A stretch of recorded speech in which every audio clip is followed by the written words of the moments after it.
যুক্তরাষ্ট্রের প্রাক্তন president Donald Trump দিওয়ালির অনুষ্ঠানে বলেছেন, ভারতের সঙ্গে সম্পর্ক খুব ভালো এবং প্রধানমন্ত্রী মোদির সঙ্গে আলোচনা হয়েছে। তিনি উল্লেখ করেছেন, মোদি এখন রাশিয়া থেকে তেল কম কিনবেন। তিনি আরো বলেন, তিনি যেমন চান রাশিয়া ইউক্রেন যুদ্ধ বন্ধ হোক, মোদিও তাই চান। আগে যেখানে ট্রাম্প কঠোরভাবে বলেছিলেন ভারতকে রাশিয়ার ক্রুড তেল কেনা বন্ধ করতে হবে, সেখানে এই মন্তব্যকে অনেকেই নীতি নরমের ইঙ্গিত হিসেবে দেখছেন। ভারতের অবস্থান এখনো স্পষ্ট। দেশের জ্বালানি নিরাপত্তা বজায় রাখতে সেখানে সুলভ তেল পাওয়া যাবে, যেখান থেকেই আমদানি হবে।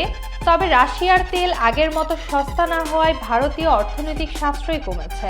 ভারতীয় কর্মকর্তারা সম্প্রতি মস্কো সফরে গিয়ে জানিয়েছে, তেল আমদানির পরিমাণ কমাতে হবে। ঘাটতি পূরণে যুক্তরাষ্ট্রের তেল কিনতে হলেও আমেরিকা এখনো রাশিয়ার মতো ছাড় দিতে রাজি নয়।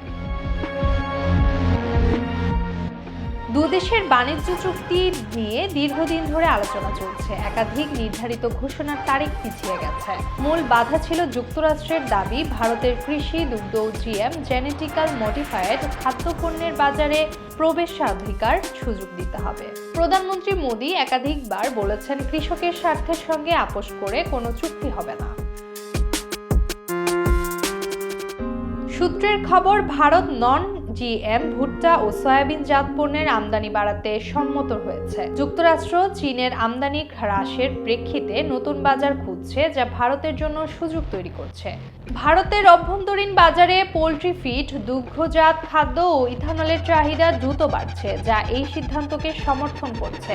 তবে দুধ ও চিজ জাতীয় খাবারের উপর উচ্চ শুল্ক কমানো হবে কিনা তা এখনো অনিশ্চিত।